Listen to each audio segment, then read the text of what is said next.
Welcome. Are we on? Come on.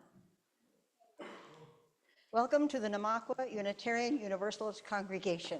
We're really glad that you're here. My name is Janet Gillette. I use she, her pronouns, and I'm your worship associate today.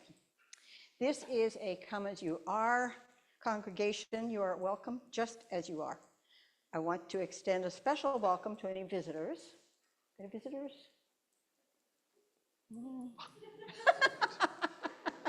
Ocean. Ocean. You're one of us. Oh, not that other people aren't. They are welcoming.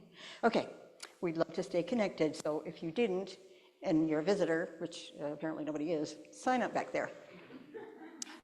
Here at NUUC UU, we foster a beloved community that celebrates diversity, strives for peace and justice, mindfully for the good of the planet, and inspires spiritual growth through a free and loving search for truth and meaning. We honor the ground we walk upon and acknowledge this land as the traditional and ancestral homeland of the Arapaho, Cheyenne, and Ute nations and peoples. We recognize and honor the indigenous peoples as original stewards of this land and vow to reconcile the deep wounds left that still shape our world today. For announcements, first I want to say a corrections corner. The email blast that went out saying that Getting to Know UU was going to be today. It's not, it's next week. So that's just the email blast. It's right on the back of your orders of service. Okay, but this is cool. Today after the service, the Social Justice Ministry invites you to a forum discussion about the ballot issues after the worship service. We will meet back here in the sanctuary for that. During this week, the women's group Potluck Supper and Getting to Know You is Monday, October 21st, that's tomorrow night, from 5:30 to 7:30. All who identify as women are invited to join us in Parker Hall for this event to reawaken our mind, body, and spiritual connection as members of our beloved NUUC Unitarian Universalist Congregation. Come as you are and bring a dish to share. Hosted by Kathy Hartman. Where'd you go? By Kathy Hartman, right there. And Elaine Axon. There, right there, blue sweater. Next Sunday, beginning at 10 a.m., the service will be Listening Across Time, the voices of the past, present, and future, with NUUC Minister Reverend Dana Lightsey and Worship Associate Lainey Leverett. During this time of year, the Mexican Latinx tradition of Dia de los Muertos reminds us to remember and honor our ancestors. We will also look to the future for what our descendants are asking of us.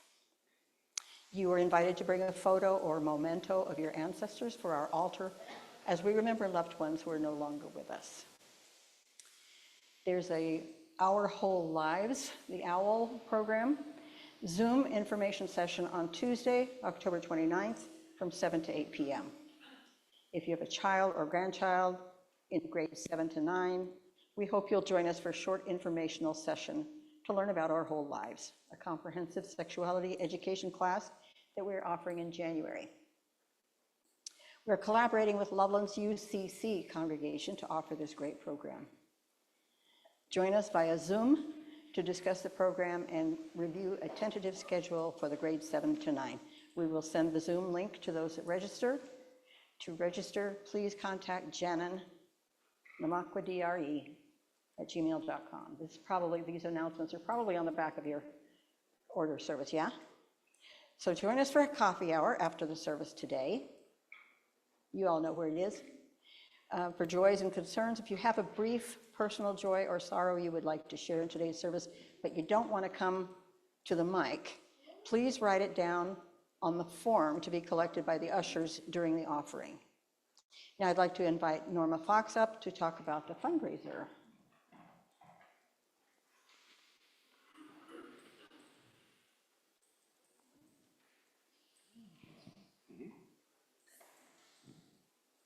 Good morning. Good morning. What a joy it is to have Claire here today.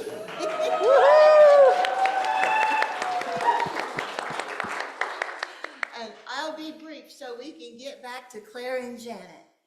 So we've been looking for a way to shift the goods and services auction from the spring to the fall. So we're trying a different kind of fundraiser in place of an auction this fall, and we expect to have a fall auction in 2025. So our fall fundraiser began last week with 200 envelopes in amounts ranging from $1 to $200. So you can choose the amount that works for you, which may consist of one or more envelopes. Write a check, parentheses, yes, you may take your envelopes home and bring them back next week, and yes, you can use cash, end parentheses, and return your envelope to the drop box at the back of the sanctuary. By the way, the collections in the drop box are submitted every Sunday service and don't pile up in the box, so it's secure. So what's in this for you? First of all, that warm, fuzzy feeling we all get contributing to our beloved community, but wait for it, a raffle with some great prizes donated by your fellow congregants. Check the next weekly announcements for descriptions. And a potluck. We all love to share a meal together. So the brunch potluck and the raffle drawing will be held after the service on November 10th. To give everyone a chance to win, no more than 2 entries per person will be included in the drawing, but you're welcome to take more than 2 envelopes. For more details and answers to your questions, see me in the art corner, which is back there to the right, after today's service. There are many envelopes left in a wide range of amounts. So if you haven't already, get your envelope before you leave today. Thank you. Thank you, Norma. Good morning. Good morning. I feel like I know a lot of people here, but not everybody. My name is Clare Hammoor, and today I get to be the guest minister. I spent 2 years here as the intern minister and have done a lot of work in prisons and continue to do a lot of work preaching and thinking about a real humanist ministry in all kinds of places. So that's a little bit about me, but I'm here especially because at last fall's auction, Janet purchased a sermon, and so this is Janet's service today. So You're welcome. But wait till it's over, okay? Like, don't, it could be one of these, so. Susan McGinn writes, in a world ravaged by violence, by hatred, by conflicts that seem eternal and insoluble, sometimes the only thing we can do is be still for a moment, to remind ourselves what is real. The sun that rose this morning, the dirt under our feet, the air whispering in and out of our lungs. This hour, just try to be present in each moment as it unfolds. Your simple attention is what makes these moments holy. Let's take a big breath in there and let it go. And I invite you to join me in saying our congregational affirmation. Love is the spirit of this church, and service its call. This is our great covenant, to dwell together in peace, to seek the truth in love, and to help one another. And I invite you to begin this beautiful service by reaching out with a hug, a handshake, a kiss, or just a pinky high five, saying hello to everyone around you.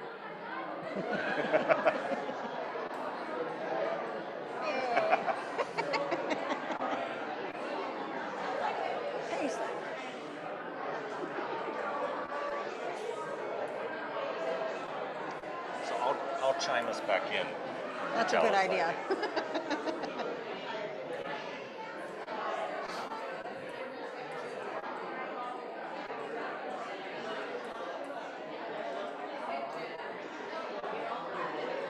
We'd like to see you around here. Yeah, thank you. Good to see you.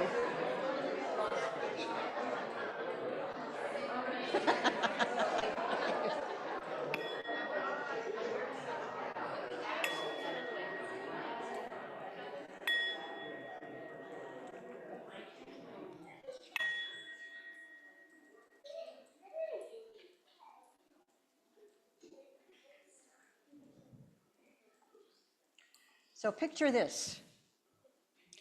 You're a young comedian, and you become a cast member on Saturday Night Live. At the same time, Lorne Michaels hires a new writer. The new guy writes a lot of skits for you. He becomes the head writer of SNL,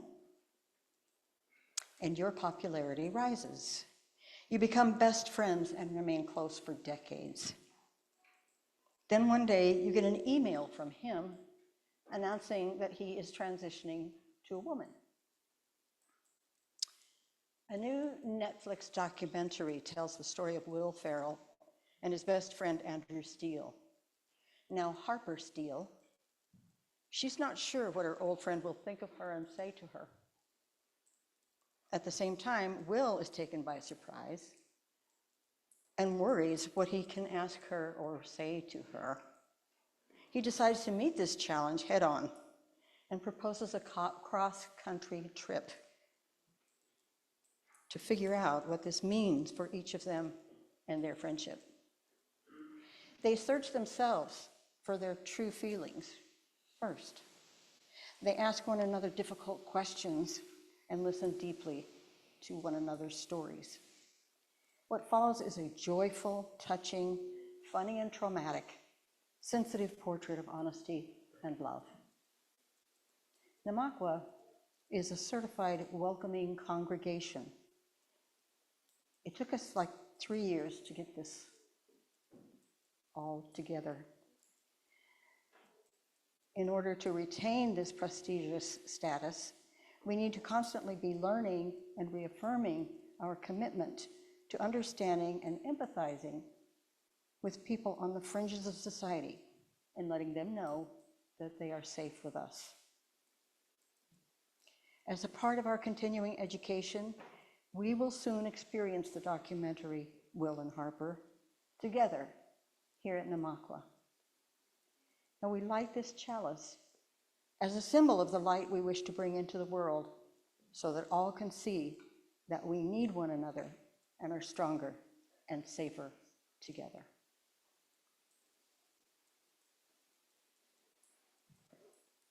And our opening hymn is number 128, For All That Is Our Life.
You've all been waiting for.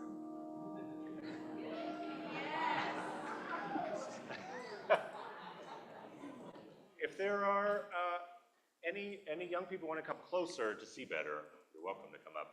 This is Stregonona by Tommy DePaula. This is actually the first book I remember reading as a kid. In a town in Calabria, a long time ago, there lived an old lady everyone called Stregonona, which meant grandma witch. Although all the people in town talked about her in whispers, they all went to see her if they had troubles. Even the priest and the sisters of the convent went, because Stregonona did have a magic touch. She could cure a headache with oil and water and a hairpin. She made special potions for girls who wanted husbands, and she was very good at getting rid of warts. But Stregonona was getting old, and she needed someone to help her keep her little house and garden, so she put a sign up in the town square. And there she is, doing just that. Big Anthony, who didn't pay attention, went to see her. "Anthony," said Stregonona, "you must sweep the house, wash the dishes, weed the garden, pick the vegetables, feed the goat, and milk her. Fetch the water, and for this I'll give you 3 coins and a place to sleep and good food to eat."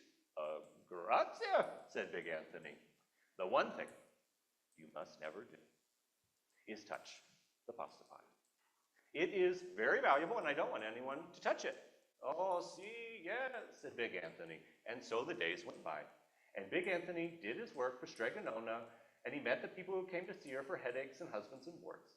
And Big Anthony had a nice bed to sleep in next to the goat shed and food to eat.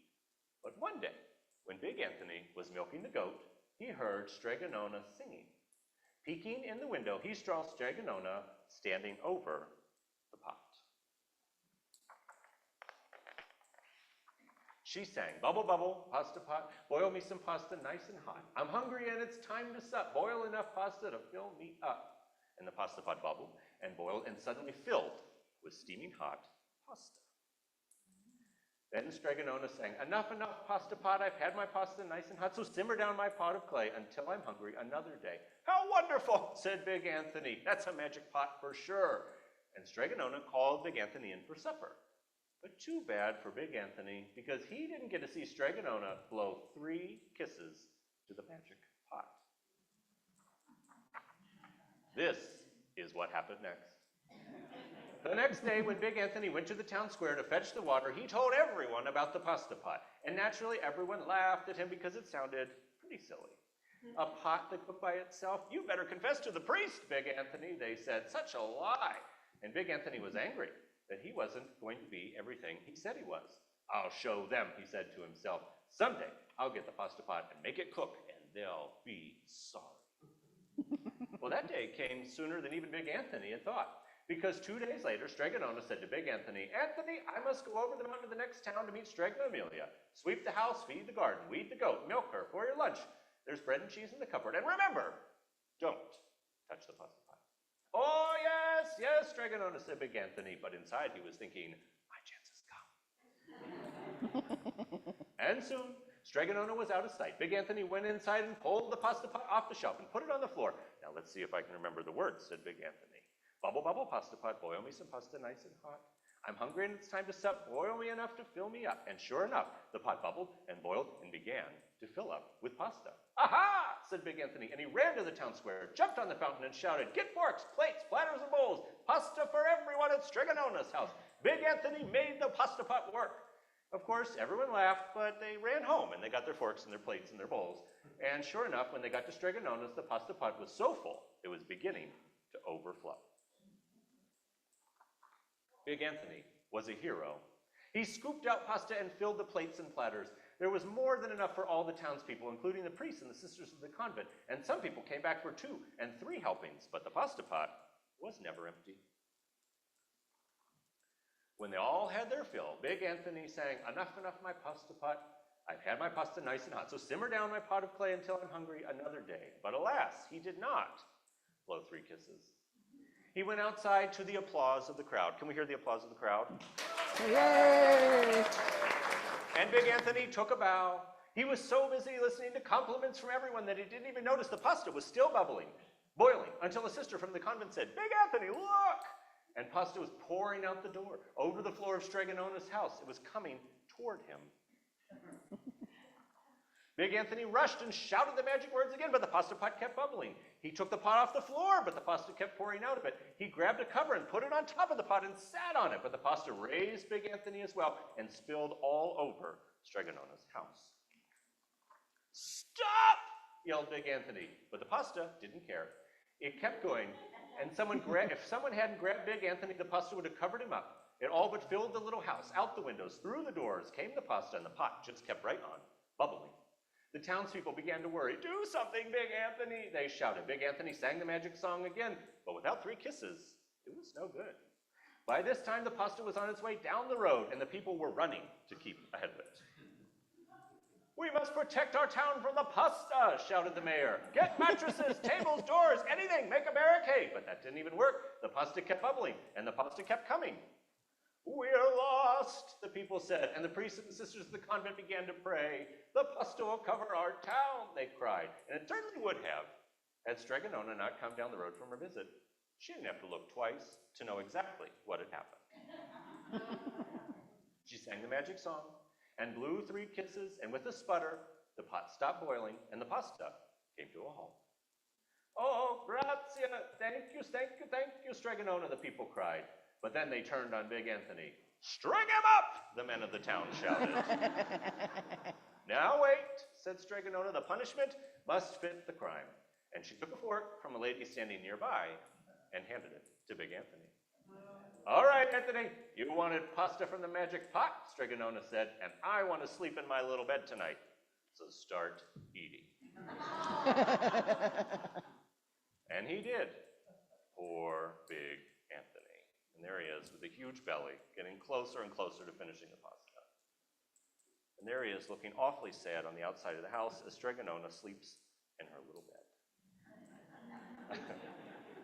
I invite us to make a little tunnel of love, and we're going to sing together our kids out to RE.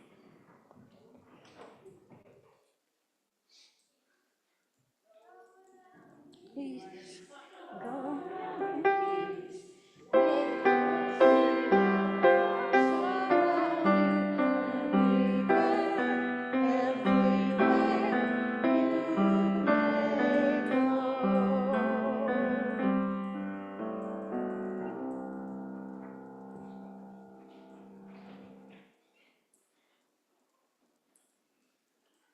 I invite you into a space of meditation, however that feels comfortable for your body.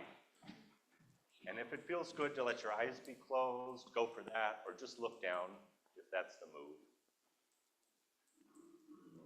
And we're going to begin by taking 3 big breaths together. Let's take that first big breath in, hold on to it, and let it go. And another big breath in, breathing even deeper this time.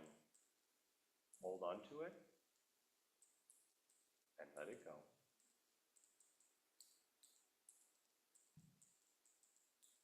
And one more big breath all the way down to your toes, really arriving fully here. Take that big breath in. And when you're ready, let it go.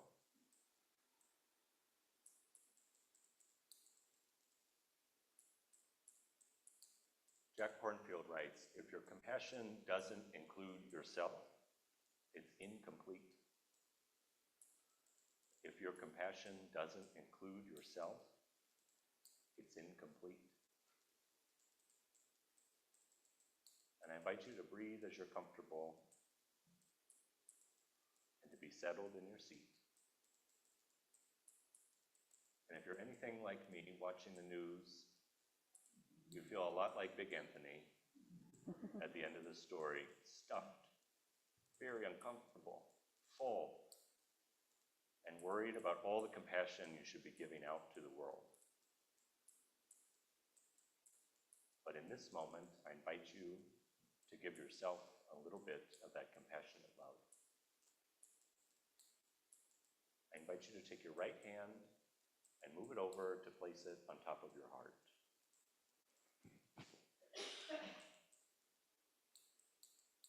Take a moment to give some compassion to your heart,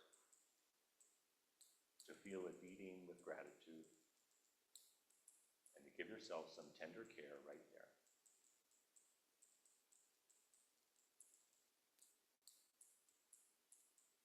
And I invite you to move that compassion, that warm feeling of love into your lungs, feeling yourself breathe.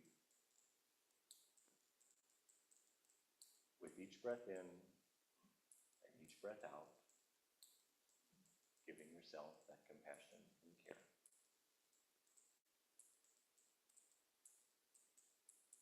And now I invite you to take your left hand and put it on your right shoulder.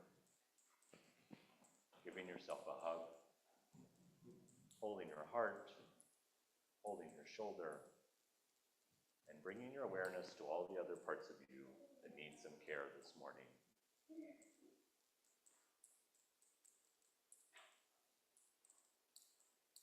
Knowing that you have everything you need waiting in the next breath.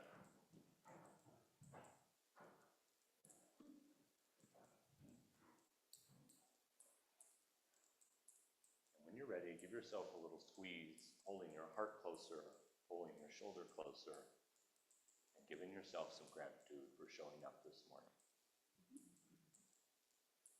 for taking care of yourself for this hour.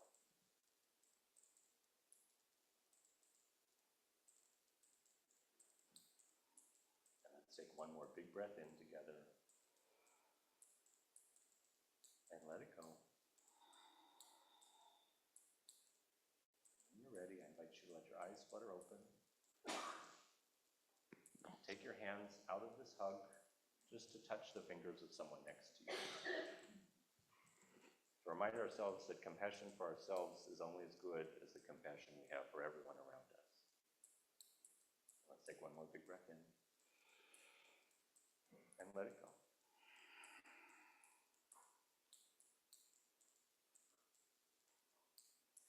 Each week, you support the work of this congregation and all those who live our church values in the world through your generosity.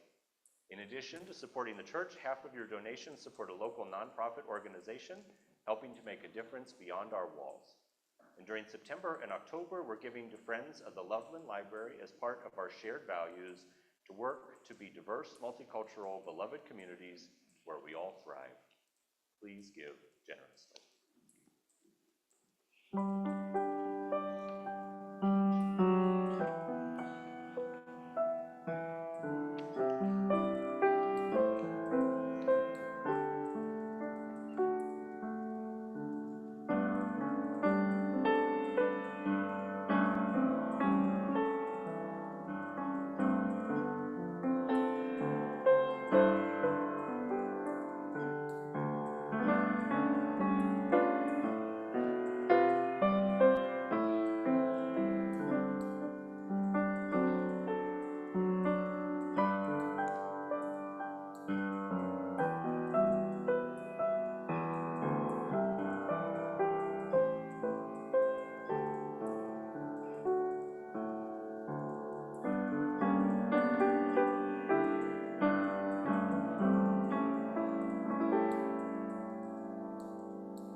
Each week, we reserve time to hold the joys and the sorrows of our community.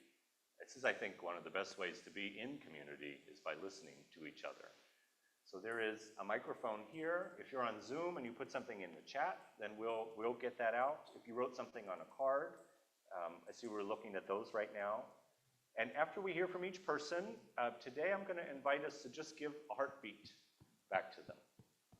And with this heartbeat, there's three things I invite you to think about. The first is letting the person know that we witness them. We hear you with what they have to say. The second one is this idea that our hearts are always longing to be in sync.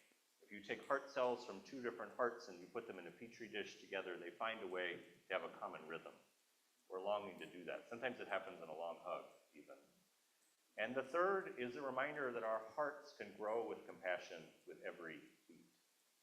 And so the microphone is here, and we'll invite anyone who has a brief personal joy or sorrow to share with the community.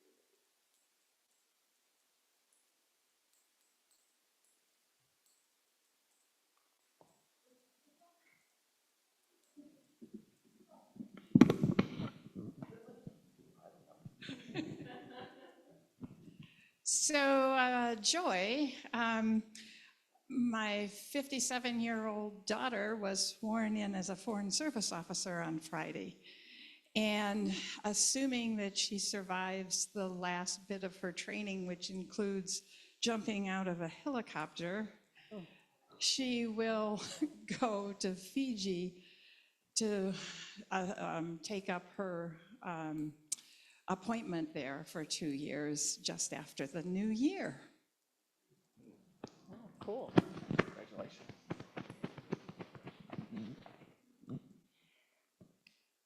Alex and I got settled into our new place in Longmont, so we are all cozy, and we've named it Rivendell, and it's covered in plants inside and out. Yay. Yay. Thanks for all the love. Our friends and family and our community in Florida may be very soggy, they might be rebuilding, but everybody's safe and sound, which is a blessing. And so now I have the joy of finding everybody in my area in Longmont that goes to Namaqua, so we can carpool on Sundays into all the great events. So whoever lives in Longmont, besides my pals Kat and Clay, let me know, and let's make a party wagon here on Sunday.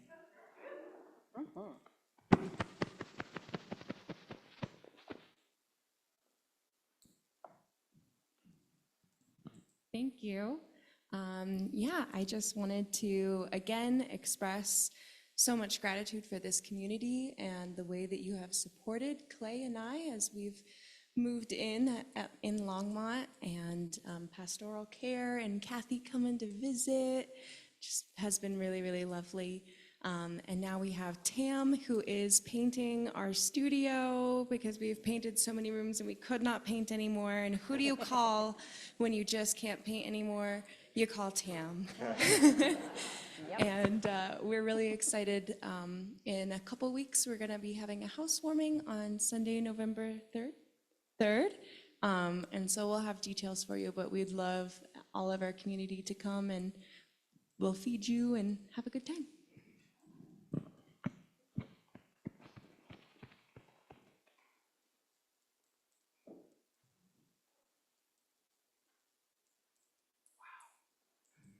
Oh, here we go. I was like, this is not, are we UU still? What's happening? Hi, I'm Elaine. This isn't a personal joy. It's a congregational one that last 2 nights have been magical and fun, and with the wild elderberries playing, and thanks to Marion for a lot of her organization on that. And then last night, Dana getting the Dances of Universal Peace to come back again. That was really spiritual and beautiful. So a couple great nights going on. And now a Sunday with Claire here. What a weekend.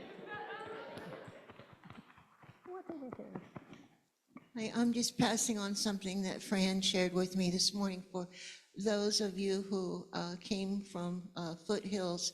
I can't do this either. John Brubaker had passed away. We don't really have any details yet, but thought you would want to know, those of you who knew him?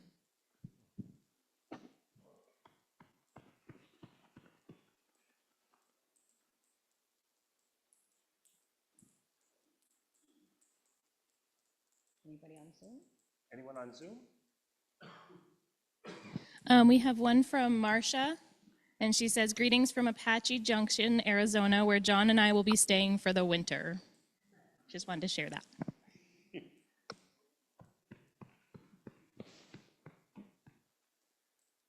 So for blessings for those about to jump out of helicopters, for the joy of new homes and of fresh paint, for beautiful dances, and for loss that's part of our lives, for all that we've shared out loud, and all those we're keeping deep in our hearts.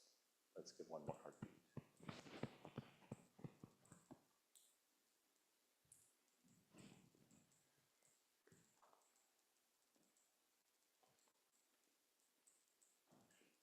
We're going to do I Know This Rose Will Open. First, we'll sing it all together and Slip will play, and then we're going to do it as a round with a group 1 and a group 2. So we're really going to turn our brains on this morning. This is not my forte, but I'm really going to try. So I invite us to sing it through once to begin.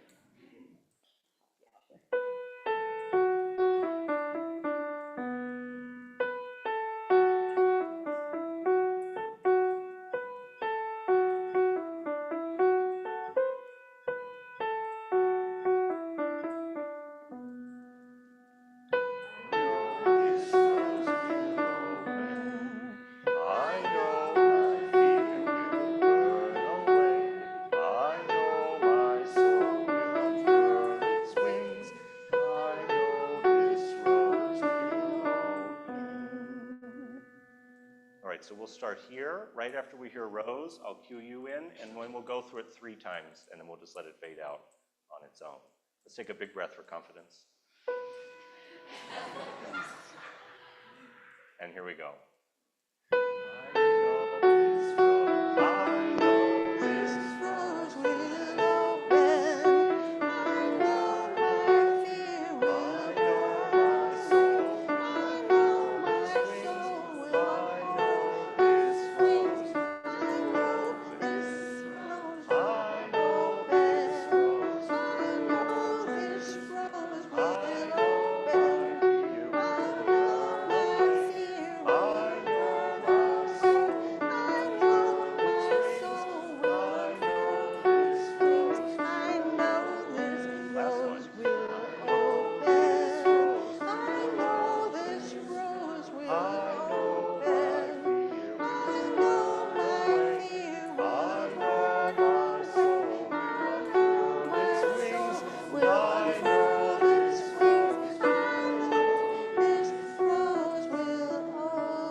Does anyone else just have trouble understanding what Donald Trump is saying?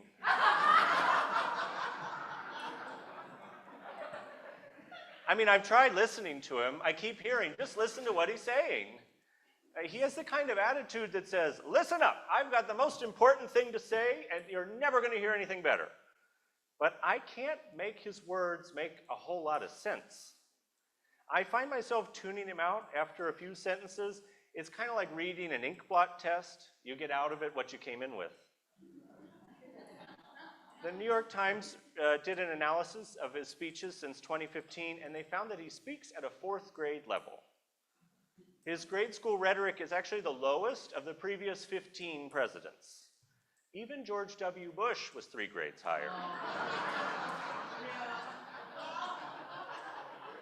And a lot happens between 4th and 7th grades. Trump's speeches may well be part of cognitive impairment, but that's actually only half of the problem. Trump isn't speaking into a void. The polls between him and Kamala Harris are frighteningly close, and the fact is Trump's speeches make sense to half of Americans. 54% of Americans read below a 6th grade level. That's 130 million people. 48 million of us have a literacy rate below 3rd grade. When we look at Trump's core demographic, older, white, rural voters without college degrees, illiteracy skyrockets. Literacy is a way to measure reading, but it's also so much more. Literacy captures what we're able to understand and analyze and synthesize and apply in written and spoken words. It's an entry point into a specific society. And speeches are a particularly potent way to create social bonds. Because when someone's giving a speech, and when people are listening intently, their mirror neurons are fired up. Studies have shown that audiences watching an engaging piece of theater will sync their breathing with the actors on stage. Their heart rates will also mirror each other. We are longing to be connected with people who share our experience. We don't just long to be entangled with anyone, though. We're looking to see ourselves somehow in the speaker. It's why Trump's lists of grievances don't turn his people off. 4th grade literacy doesn't allow for nuanced comprehension. It boils thoughts down to the most relatable concepts. Trump is aggrieved, I am aggrieved. It doesn't matter that our grievances are incongruous, or that they may not be justifiable, or that there is no room for compassion. It just means we're sharing an emotion that's communicated in the simplest of terms. And in that emotional connection, the firing of those mirror neurons, people in Trump's dwindling crowds can see themselves on stage. They can imagine themselves complaining about their lives to rapturous applause. Self-aggrandizement is intoxicating. Some deep part of themselves is willing to forego compassion and follow without a doubt because they feel that they understand exactly who he is and what he's talking about. And that's what 4th grade democracy looks like. It's also what a 4th grade spirituality is. I have a much higher set of expectations. Facts matter. Logical evidence-based arguments are essential. Conditional information creates nuance. Arguments are related to the broader context. Numbers are meaningful data points. Inferences develop depth of meaning. Caring for our neighbors is fundamental. While I find myself aspiring more to be like speakers that I admire, I can separate myself from them because I've learned that doubt is just as important as faith. But doubt can only exist if we have a literate spirituality. For 4th grade believers, it's all faith all the time. Nothing can disrupt that. For me, whenever someone says, listen up, I've got the most important thing you're ever going to hear, I step back. I listen, but I'm not ready to commit. I try to hear nuance. I try to offer compassion for their understandings. I try not to bang my head against the nearest wall. I try to see their argument in the broader context. I try not to shout, this is outrageous. I try to develop a depth of meaning. And then I decide if what I heard was important. I try to never be so sure of my faith that I can overlook the power of doubt. Doubt is the cornerstone of spiritual literacy. And it can feel good to say that today, especially in opposition to the incongruous and cruel right-wing talking points, being able to listen without a doubt is a skill that we all have. But liberal spirituality, compassion, and work towards social justice does not inoculate us from blind faith. In the 40s and 50s, there was this white Christian preacher who nearly single-handedly integrated Indianapolis years before civil rights laws were mandatory. The New York Times reported that he fought racism, championed black causes, built nursing homes for the elderly, clothed the needy, rehabilitated drug addicts and prostitutes, became an early opponent of the Vietnam War, and campaigned for government aid to feed and house the poor.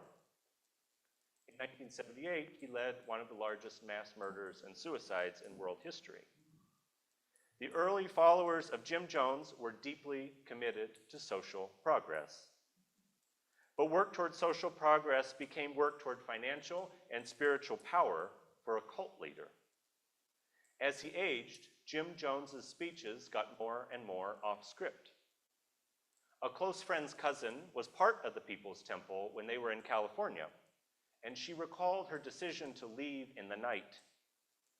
When we asked her why she left, she said, "He just didn't make sense anymore." That was only 1 week before Jim Jones led his followers to the jungles of Guyana. The literacy of the people of the People's Temple was stifled over and over again until there was nothing left. Listening to the tapes of Jones speaking as his followers killed themselves and those they loved the most, I can't understand what he was saying.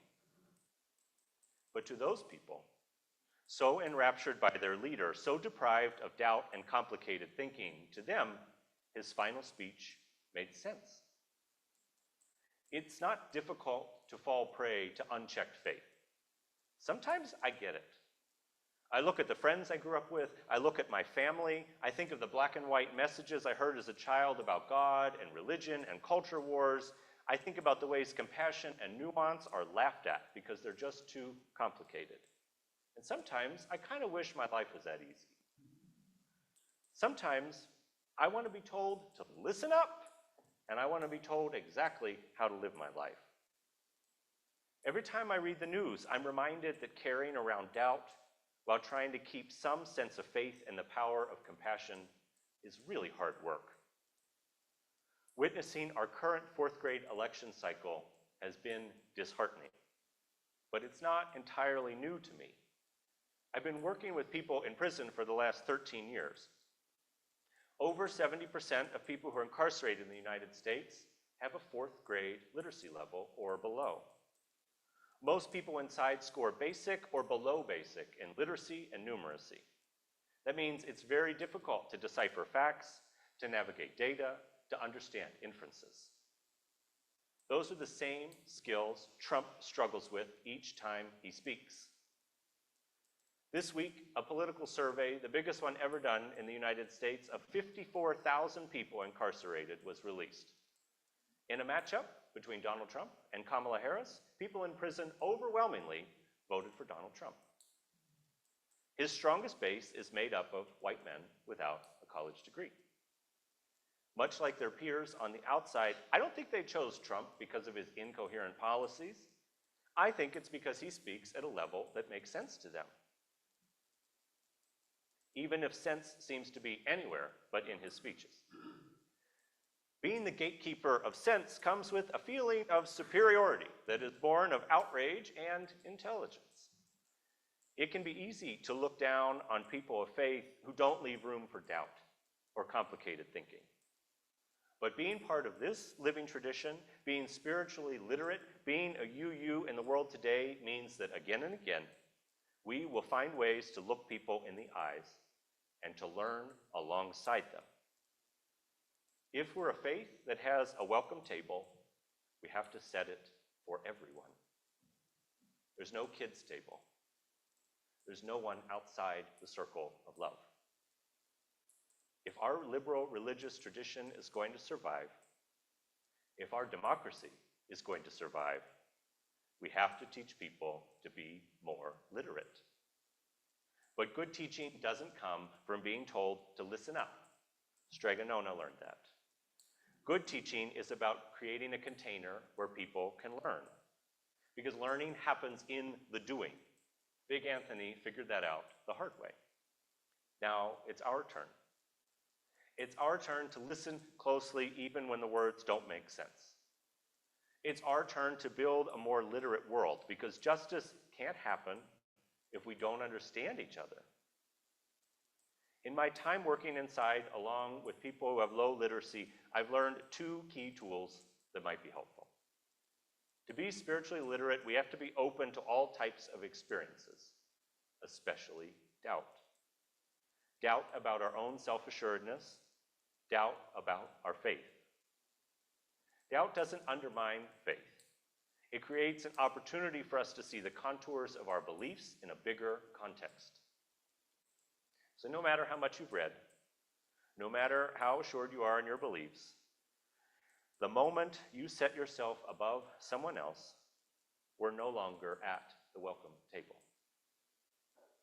We have to doubt the words we understand, and then doubt all the ones we don't.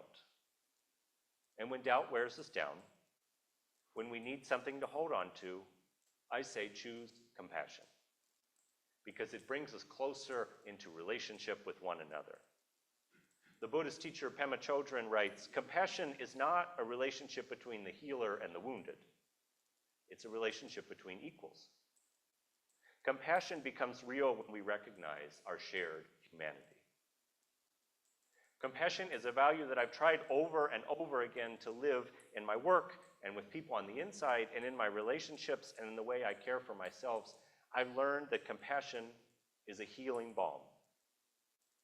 Compassion creates the container for learning, and growing.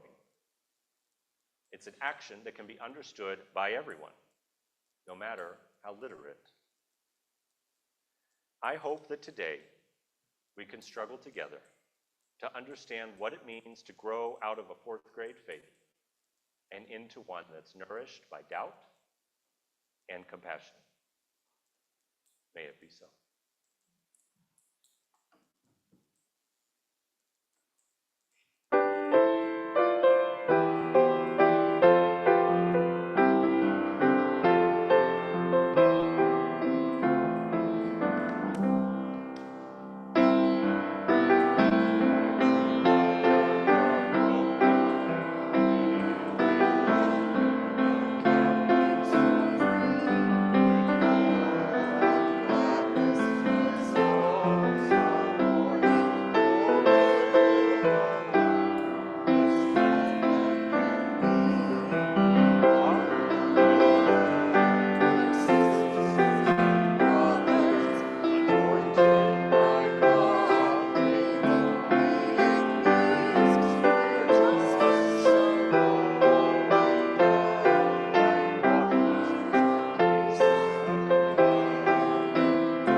May you find the remote and click off the TV a few minutes early tonight.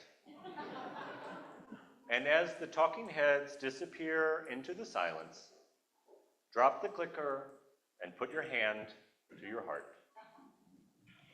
Remind yourself what is real. The sun that rose this morning, the dirt under our feet, the air whispering in and out of our lungs. Breathing in your doubts, breathing out your hopes. Your heart grows with compassion in every beat. Page. Let's take one more big breath in together. And let it go. Have a beautiful day. Join us for coffee and treats in Parker Hall next door.